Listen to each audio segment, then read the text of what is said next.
Lama saya Muhammad Chan Abdullah. Isteri saya bernama Aminali Abdullah. Saya sekarang umur 64 dan saya ada dua anak lelaki, satu anak perempuan.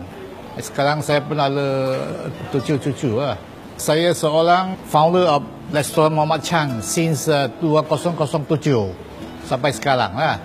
Tapi sekarang anak saya dia uruskan meniaga itu lah. Pasal saya sudah retire. 10 tahun lepas saya pun meniaga makanan juga.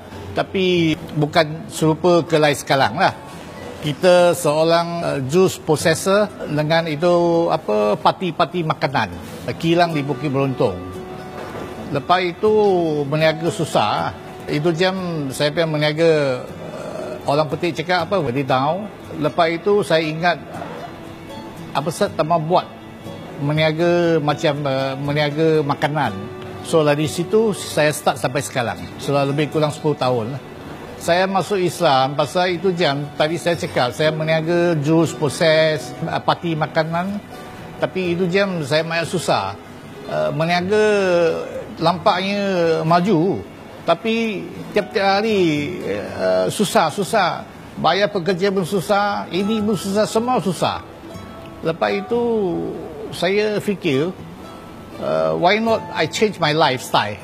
Ya, saya ingat lagi baik saya masuk Islam, jadi seorang Muslim lah. Tengok Allah macam mana bantu saya.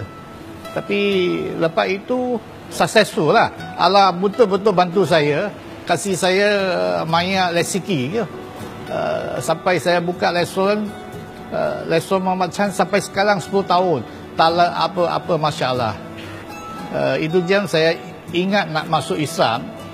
I think I make myself tak sampai 1 minggu. Kenal satu kawan saya, cakap sama dia, tanya dia, macam mana masuk Islam? Dia cakap senang saja. Kalau you mau, esok saya bawa you pergi masuk Islam. Itu, I make my decision, okay, let's go. Itu macam saya sudah masuk Islam lah. Sampai sekarang sudah 10 tahun. Lepas 1 tahun, the whole family lah ikut saya. Sekarang saya punya cucu bukan masuk Islam, dia born Islam. Kita meniaga, kita dapat rezeki dari Allah. So, kita meniaga maju, untung banyak. Memanglah mau ambil orang keluar lah untuk cakap. To help those poor, kalau boleh, ambillah lebih sikit. So, lepas kita bayar cakap, itulah kita punya tanggungjawab, mesti mau bayar. Bukan cakap, you mau bayar kata mau bayar. Itu memang you mesti mau bayar. Pasal itu one of the rukun Islam. Kalau perniagaan, dia bayar cakap, bayar banyak, dia rezeki lagi banyak. Allah tambah.